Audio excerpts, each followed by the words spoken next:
지식보다 귀한 것 세상 지식보다 귀한 것 예수를 알리라 내 안에 가장 귀한 것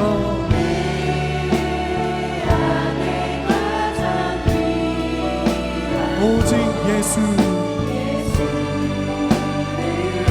우리 한 번 더 고백합시다 세상 지식보다 귀한 것 세상 지식보다 귀한 것 예수를 알리라 아멘 내 안에 가장 귀한 것 예수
하나님은 영이시니 예배하는 자가 영과 진리로 예배할지니라.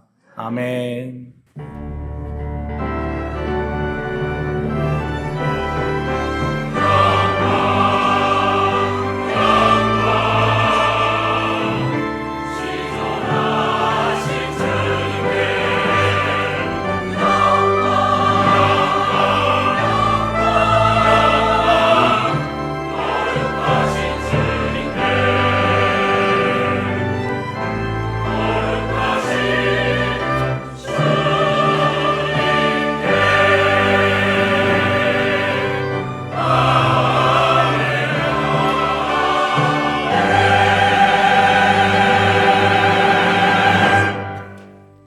나는 전능하신 아버지 하나님 천지의 창조주를 믿습니다.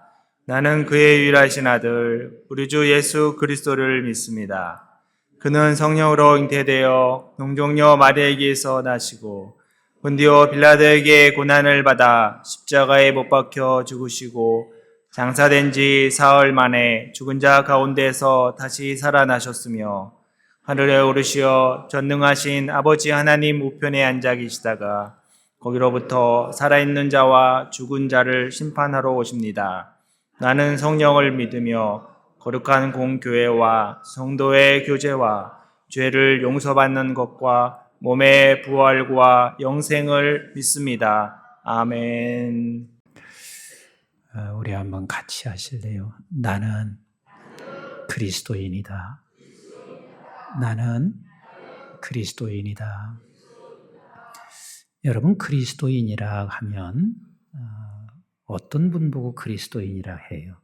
그리스도인이라 할 때는 예수를 믿어 구원을 얻은 자, 영생함을 얻은 자, 이 사람을 그리스도인이라 그리 말합니다.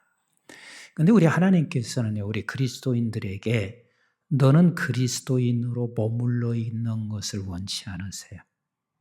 네가 그리스도인이 됐으면, 너를 먼저 그리스도인으로 불러냈으면 반드시 너가 두 가지를 이루어가야 돼. 두 가지. 첫 번째는 우리는 너나 할 것 없이 그리스도의 장성한 분량까지 성화되어져 가는 거예요. 그래서 10년 전에 예수 믿은 나와 지금의 나, 앞으로 10년 후에 나는 예수를 더 많이 닮아 있어야 돼요. 그렇게 성화되어져 가야 돼요. 또 하나가 있습니다. 다른 하나는 먼저 너를 불러낸 이유는 너를 통해서 복음이 전파되기를 원하시는 우리 하나님이세요. 하나님께서는 작정하신 거예요. 내가 나 혼자 일하지 않겠다.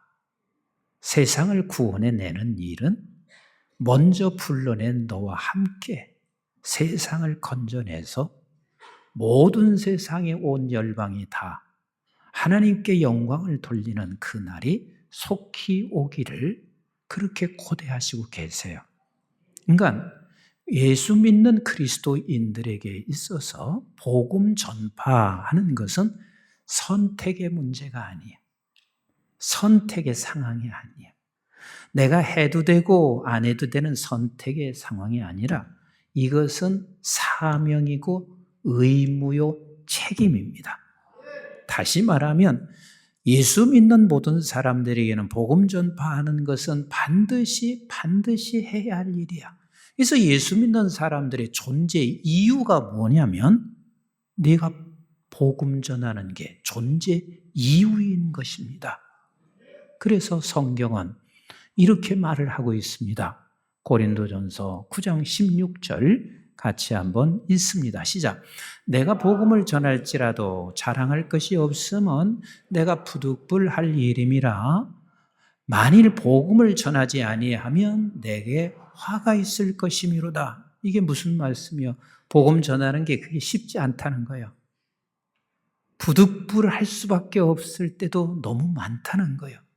그렇지만 이것을 전하지 않을 수 없는 이유는 이것은 내게 화가 있음이라. 이 말씀의 뜻은 복음 전하는 것은 그냥 의무요, 책임이요, 사명인 거예요. 그래서 내가 복음을 전하지 않는다면 우리는 사명을 유기하는 거나 다를 게 하나도 없어요. 교회가 복음을 전하지 아니하면 교회로서의 사명을 유기하는 거나 다를 바 없어요. 근데 여러분들에게 물어볼게요. 복음 전하는 게 쉬워요? 어려워요? 다시 물어볼게요. 복음 전하는 게 쉬워요? 어려워요? 다 어렵습니다. 모두가 다 어렵습니다. 여러분, 얼마나 어려운지 제가 조금 설명할게요. 예수님께서 먹고 자고 3년 동안을 그 제자들하고 같이 지냈어요. 그리고 예수 그리스도께서 능력을 나타내고 심지어는 죽은 나사로를 부활시키는 살리는 놀라운 이적과 기사를 보았어요. 그런데 예수 그리스도께서 십자가에 달려 죽으시는 그 순간 그 두 눈으로 똑똑히 보았어. 그래서 본인은 예수를 따르지 않았다고 부인까지 해.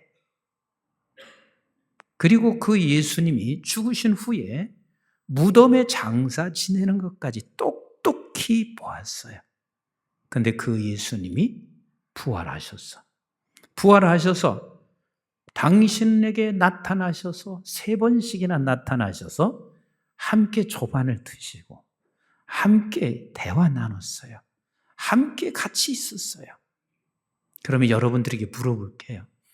그 정도 됐으면 여러분들 같으면 복음 전할 것 같아요? 안 전할 것 같아요?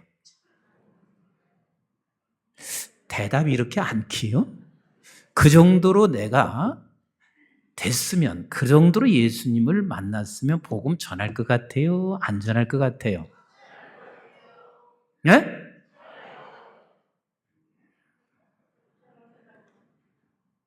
전한다는 말도 다 거짓말이고요. 다 거짓말이고, 안 전한다는 그 말도 이미 그 사람은 절망에 빠져 있으니 보통 문제가 아니고 이게 쉽지 않은 거예요. 아니, 두 눈으로 죽은 걸 봤다니까. 그리고 무덤에 장사 지내는 거 봤다니까. 그리고 살아서 내게 와 계세요. 그런데도 저들은 복음을 못 전했어요. 그거 어떻게 했어요? 예수님이 승천하시고 나니까 제각기 다 옛 직업을 따라서 다 제각기 갔어요. 그럼 그들만 그런가? 아니요. 저와 여러분들도 동일합니다. 나는 예수님이 부활하는 것을 보면 나는 전할 수 있어요. 그렇게 여러분들이 자신 있게 말할 수 있을지 모르지만 우리가 베드로나 다를 거 있는 줄 아세요. 다 똑같습니다. 그래서 이 복음을 전파하는 것은 절대로 그냥 전파되지가 않아요. 복음을 전파할 수 있는 것은 어떤 사람만이 복음을 전파할 수 있냐면 성령이 내게 충만하지 않고는 복음을 전파할 수가 없어요. 그러니까 지금 베드로가 복음을 자신 있게 용기 있게 전할 수 있는 것은 베드로에게 성령이 충만했어요. 그래서 성령이 충만해지니까 그때야 비로소 베드로는 복음을 전할 수가 있어요. 여러분, 성령이 충만하다는 말이 무슨 뜻이에요? 성령이 충만하다는 말은 이 뜻이야. 어떤 사람은 그래요. 성령이 충만한 증거는 방언이라고. 그럴 수도 있고 그렇지 않을 수도 있어요. 성령이 충만한 것은 이사와 기적이 막 일어난다고. 그럴 수도 있고 그렇지 않을 수도 있어요. 아니요. 성령이 충만하다는 것은 그런 것이 아니라 성령이 나를 지배하는 거예요. 성령이 나를 지배하는 거예요. 성령이 나를 지배하지 아니하면 본래 나는 약한 자요. 그래서 약한 자가 능하게 할 수가 없어요. 본래 나는 두려워 떠는 자요. 그 어떤 사람 앞에 가서도 예수 믿으세요 했을 때 저쪽에서 반응이 나한테 다시는 그런 얘기 하지 마. 내 앞에 그 소리 하려면 오지도 마라.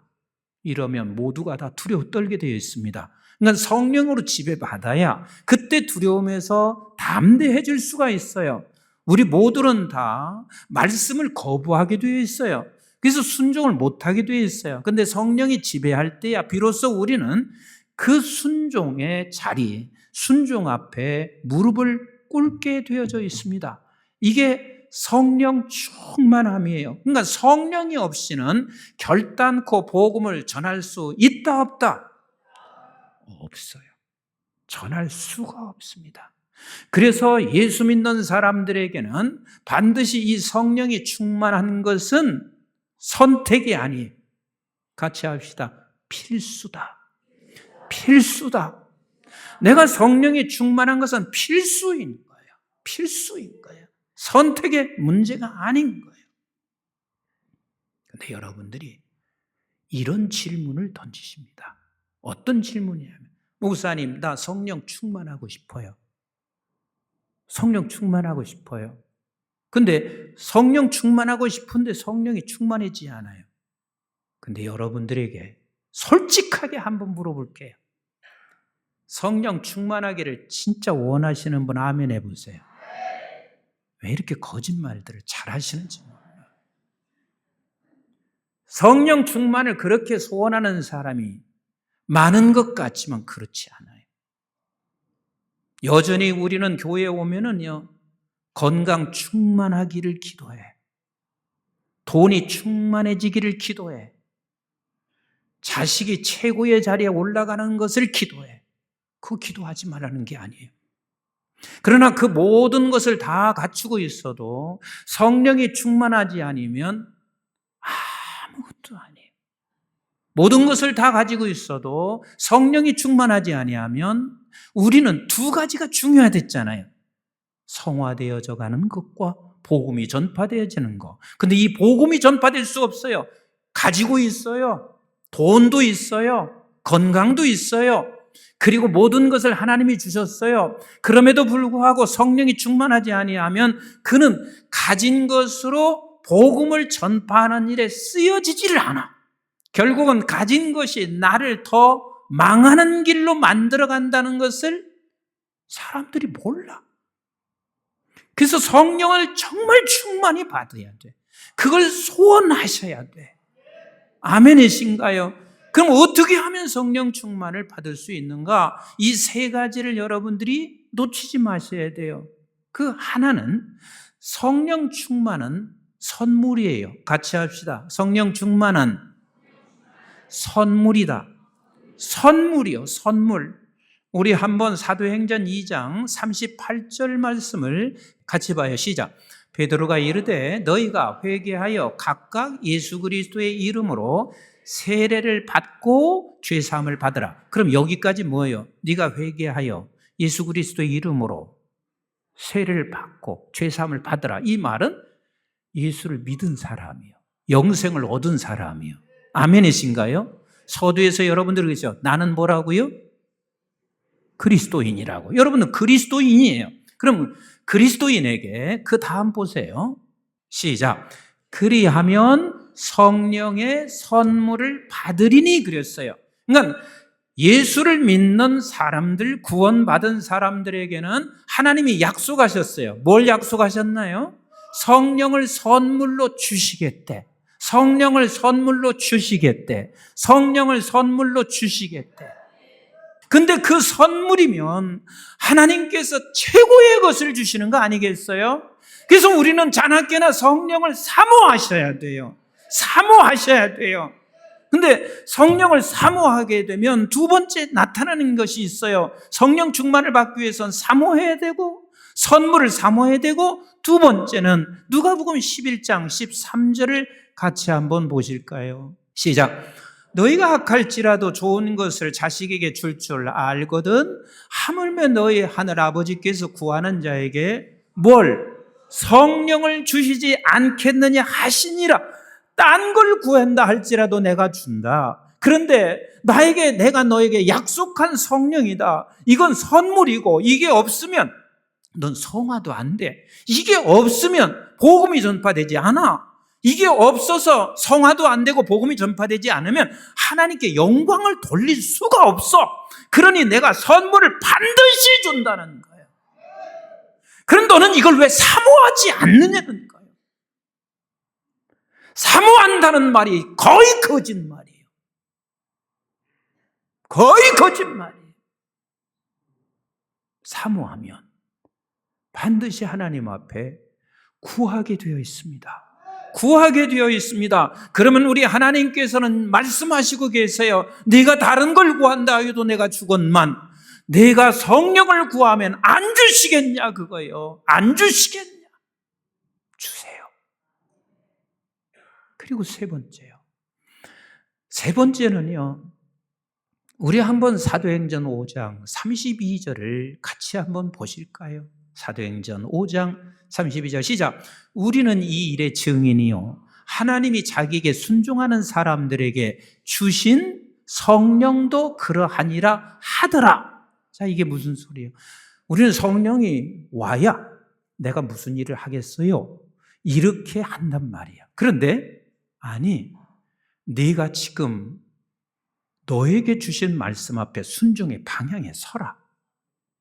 그러면 반드시 내가 성령을 주신다고 말씀하시고 계세요. 저희 교회도요, 나이가 되면 은퇴를 해요. 여러분, 이 은퇴를 하고 해도 놓치지 말아야 할 게 있어요. 내가 지금 교회에서 당회로 사역하든 권사님으로 사역하든 무엇을 사역하든요, 우리가 사역을 하는 것, 그 사역은 놓을 수 있어요. 왜? 젊은이들에게 좀 더 기회를 주기 위해서 사역은 놓을 수 있어요. 그러나 우리가 은퇴해도 절대로 놓아서는 안 되는 단 한 가지가 있어요. 뭐냐면 내가 예수 닮는 성화야. 또 하나는 복음 전하는 것은 절대로 놓아서는 안 돼요. 그렇다면 이 놓아서는 안 된다는 것을 우리가 알면 성령을 늘 사모하셔야 돼. 하나님은 주신다고 선물이라고 말씀하셨으면 그걸 사모하셔야 돼요. 얼마나 많은 지식인들이 있어요. 그러나 그 지식인들이 지금 복음이 전파되는 게 아니에요. 성령 없이는 결단코 복음은 전파될 수가 없습니다. 아멘이신가요? 그래서 지금 이 베드로는 성령이 그에게 충만해지고 나니까 예전에 베드로가 아니었습니다. 이제는 담대하게 복음을 전파하는데 이 복음을 전파하는 세 가지 중요한 요소가 있습니다. 그게 뭔지 우리 한번 사도행전 2장 22절을 같이 한번 보겠어요. 2장 22절 시작. 이스라엘 사람들아 이 말을 들으라. 너희도 아는 바와 같이 하나님께서 나사렛 예수로 큰 권능과 기사와 표적을 너희 가운데서 베푸사 너희 앞에서 그를 증언하셨느니라. 지금 이스라엘 백성들은 모르고 있지만 분명한 사실은 이가 지금 증언하는 게 있습니다. 예수 그리스도는 인간의 육신의 몸을 입고 왔지만 하나님이 너희 시간 속에 들어오셨음을 증언하고 있습니다. 이미 오래전부터 너희 시간 속에 들어오셨고 지금도 들어와 계시고 앞으로도 들어와 계신 우리 하나님을 증언하고 있습니다. 분명히 주님은 승천해서 떠났습니다. 그러나 사도 베드로는 이것을 보았어요. 깨달았어요. 지금 내 시간 속에 들어와 계시다. 이미 그 하나님이 내 시간 속에 들어오셔서 나와 함께 죽으시고 나와 함께 부활하신 후에 그리고 나와 함께 승천하시고 그리고 지금도 여전히 내 시간 속에 머물러 계신 우리 하나님이세요. 창세기 1장 1절에 보면 태초에 하나님이 천지를 창조하신다 그래요. 태초라고 하는 이 말은 부레시토라는 말이에요. 레시토에 부라는 전치사를 붙이면 시간의 시작이란 뜻이에요. 그 시간의 시작이 무슨 의미가 있는 줄 아세요?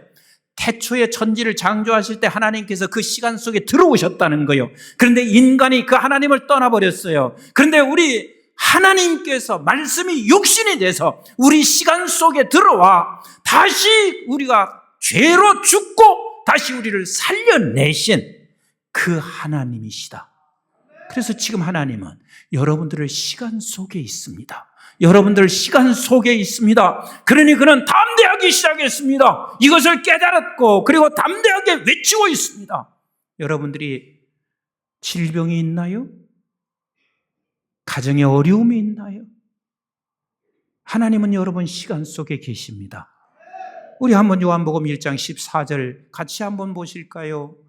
요한복음 1장 14절 시작. 말씀이 육신이 되어 우리 가운데 거하심에 우리가 그의 영광을 보니 아버지의 독생자의 영광이요 은혜와 진리가 충만하더라. 이 말씀이 곧 하나님이 육신이 돼서 우리 가운데 계셨어요. 그래서 그것을 영광을 보았어요. 그래서 그 안에서 그 진리, 은혜와 진리가 충만해졌습니다. 이걸 보고 있습니다. 이걸 깨달았습니다. 그리고 이것을 전하고 있습니다. 당신 시간 속에 하나님이 함께 계십니다.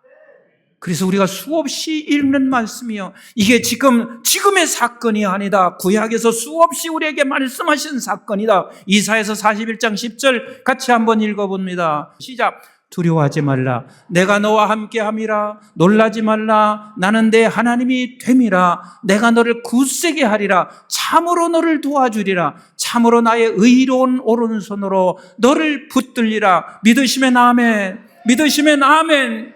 그 하나님이 내 속에 있는 거예요. 그 하나님이 여러분들 속에 있는 거예요. 그 하나님이 여러분들과 함께 하시는 거예요. 이것을 왜 담대하게 전하지 못하냐는 거예요. 성령이 충만해야 이 놀라운 소식을 전할 수가 있습니다. 이 놀라운 소식 아니에요. 하나님이 내 시간 속에 있다는 것보다 더 큰 놀라운 소식이 어디가 있어요? 그런데 우리가 못 전하는 거라. 두 번째 전하는 게 있습니다.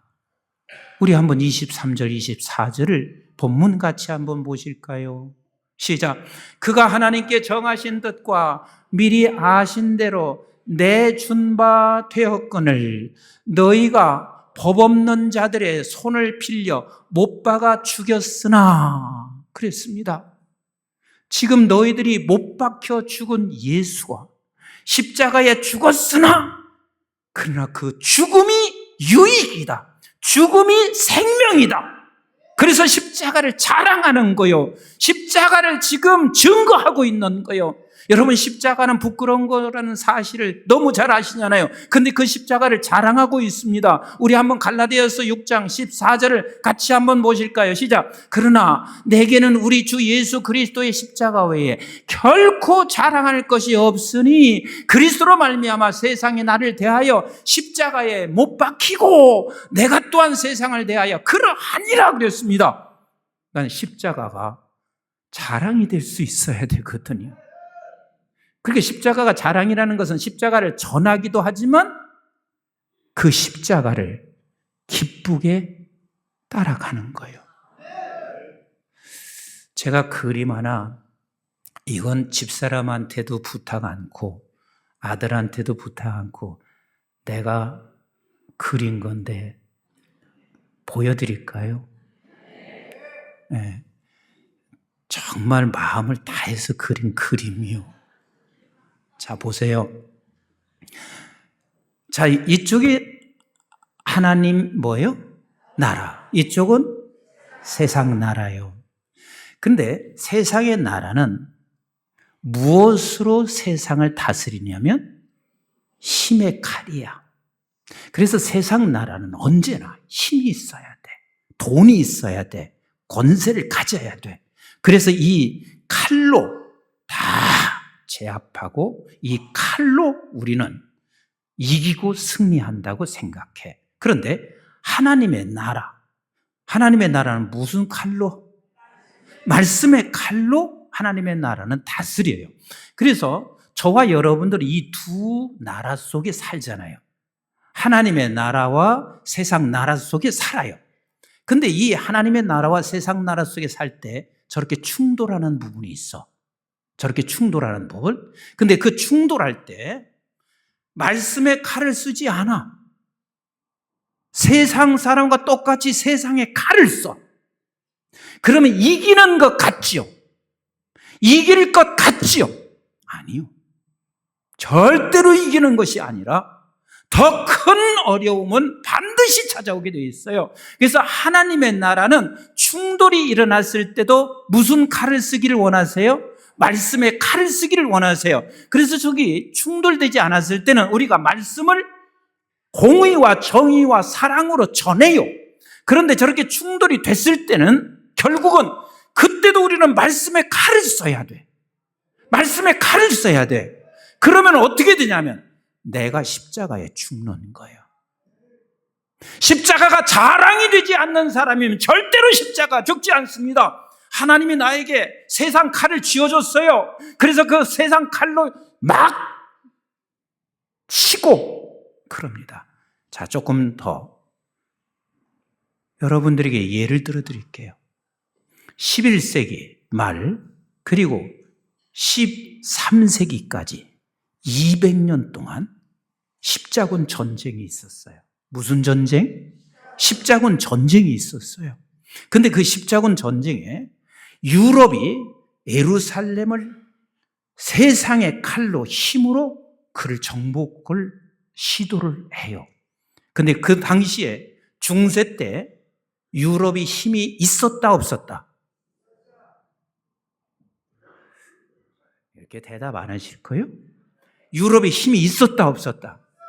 막강한 힘을 가지고 있었어요. 막강한 힘을 가지고 있었어요. 유럽을 누가 능가할 수 있겠어요? 그래서 이 중세의 기독교인들이 당신이 가지고 있는 이 세상의 칼을 가지고 그 예루살렘을 잠시 동안 한 3년 동안 정복을 했어요.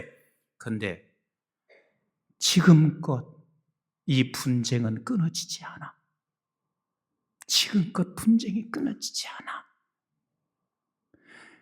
그래서 우리 예수님은 결국은 이 세상의 화평과 이 세상의 문제를, 근본적인 문제를 해결할 수 있는 것은 끝까지 말씀의 칼을 쓰신 거예요. 충돌이 일어나는 그 순간에 말씀의 칼을 썼다는 이야기는 말씀 가지고 당신이 죽으셨다는 거예요. 거기에만 사랑이 있고 거기에만 평화가 있는 거예요. 기독교인이 2천만이 됐으면 2천만의 그 수를 가지고 세상을 뒤집어 엎을 것 같지만 아니에요. 기독교인이 2천만이 되든 3천만이 되든 끝까지 말씀의 칼을 가지고 세상에서 살기를 원하시고 계세요. 그러니까 십자가가 자랑되지 아니하는 사람들에게는 여러분들에게 또 물어볼게요. 십자가 여러분들의 자랑입니까? 다시 물어볼게요. 십자가 여러분들의 자랑입니까? 거짓말하지 마세요. 자랑 아니에요. 말로만 자랑이라고 그렇게 말하지 사실은 보면 자랑이 아니에요. 모두가 다 세상의 칼로 이 중돌 앞에서 세상에 칼로 다스리잖아요. 근데 그것은 끝이 안 나요. 그건 끝이 안 나. 이번 4.5 칼럼을 좀 보세요. 절대 끝나지 않나. 사랑하는 성도 여러분, 지금 이 베드로는 이게 담대해졌습니다. 난 십자가가 자랑이야. 그래서 십자가를 청구하고 있습니다. 그리고 24절부터 다윗의 이야기를 빌려 쓰세요. 다윗의 이야기, 다윗의 말씀, 시편 16편을 쓰고 있습니다. 근데 그 시편 16편은 다윗에게 있어서는 가장 고통스러운 음부와 같은 것이에요. 근데 그 음부와 같은 곳에서 하나님께서 나를 건져내셨습니다. 그리고 그 음부에서 나는 영원한 생명을 주셨다는 것을 다윗을 통해서 말씀하시고 있는 것은 그 이야기를 다윗에게서 끌고 오시는 그 이유는 뭐냐면 지금만이 아니야. 예전부터 우리 하나님께서는 바로 십자가를 통하여 내가 죽으면 반드시 부활하신다는 부활을 증거하고 싶었던 거예요. 예나 지금이나 영원토록 우리 주님은 부활하시는 주님이십니다. 그래서 저와 여러분들에게 얘들아, 내가 네 시간 속에 있단다. 그러니 걱정하지 말고 십자가에 무릎을 꿇고 네가 죽어도 돼. 왜냐하면 나는 너와 지금 함께 있잖아. 그러면 반드시 우리는 부활해. 반드시 부활하게 되어 있어. 반드시 생명의 역사가 일어나게 되어 있어. 라고 말씀하시고 계신 우리 하나님이세요. 말씀 맺습니다. 우리는 그리스도인입니다. 그리스도인으로 머물러 있는 것을 하나님이 원치 아니하십니다. 이건 선택의 문제가 아니라 책임입니다. 의무입니다. 뭐가? 복음 전하는 것. 그러나 절대로 복음은 그냥 증거되지 않는단다. 그래서 하나님이 뭘 선물을 주신다고? 성령을 선물로 준다. 그래서 성령을 사모해라. 선물을 사모해라. 그리고 간구해라. 그리고 하나님이 말씀하시는 방향에 서서 가라. 반드시 성령을 주실 것입니다. 그 성령을 주시고 나면 그때야 여러분들은 이것을 느끼게 될 것입니다. 아, 우리 하나님이 지금 나와 내 시간 속에 계시구나. 그래서 우리는 담대해집니다. 십자가의 죽음이 무섭지 않습니다. 그래서 십자가의 죽음이 결국은 나에게 있어서 하나님께서 유익을 준다는 사실을 알게 됩니다. 그리고 이 죽음 앞에 부활이 있다는 사실을 우리가 믿기 시작하게 됩니다. 그래서 우리는 그 십자가와 부활을 증거하는 증인의 삶이 될 수 있다는 것은 내가 먼저 사는 길이에요. 우리 모두를 살리는 길입니다. 성령을 사모하십시다. 간구하십시다. 오늘 할 일을 순종하며 방향에 서 가십시다.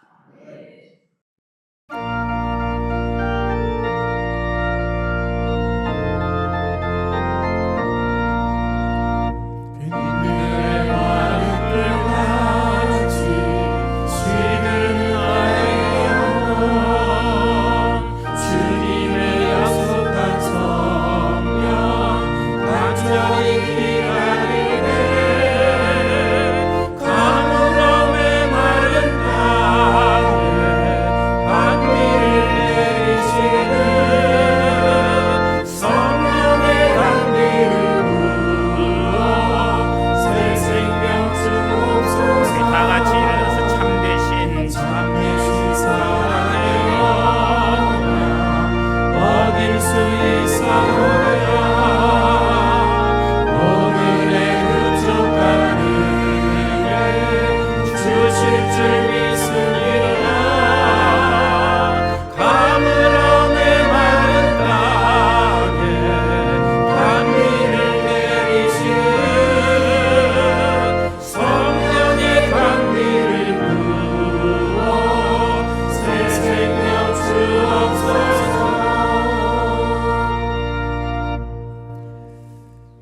이제는 우리 주 예수 그리스도의 은혜와 저희들이 무엇이건대 영원한 생명을 허락해 주신 아버지 하나님의 만극하시고 극진하신 사랑과 성령님의 보호, 인도, 교통, 충만하심이 오늘 주의 백성들에게 내가 구원받은 자리에 언제까지 머물러 있으랴? 계속해서 성화되며 주의 복음을 전하기 위하여 성령을 선물로 약속하신 그 성령을 사모하게 하시고 간구하게 하시고 오늘 말씀 앞에 방향에 서서 성령 충만이 계속해서 지속되어 하나님의 나라를 이루고 하나님께 영광을 돌리며 세상 살아가면서 담대하게 살아낼 존귀한 주의 백성들 머리머리 위에와 저들의 가정과 직장과 기업과 자손 또 이 시대에 하나님의 복음을 온 열방까지 전파해야 할 우리 한국중앙교회와 온 지구촌에 있는 선교지와 교회들, 민족, 방송의 가족들 위해 이제부터 영원토록 함께 하시기를 주님 이름 받들어 간절히 축원하옵나이다. 아멘.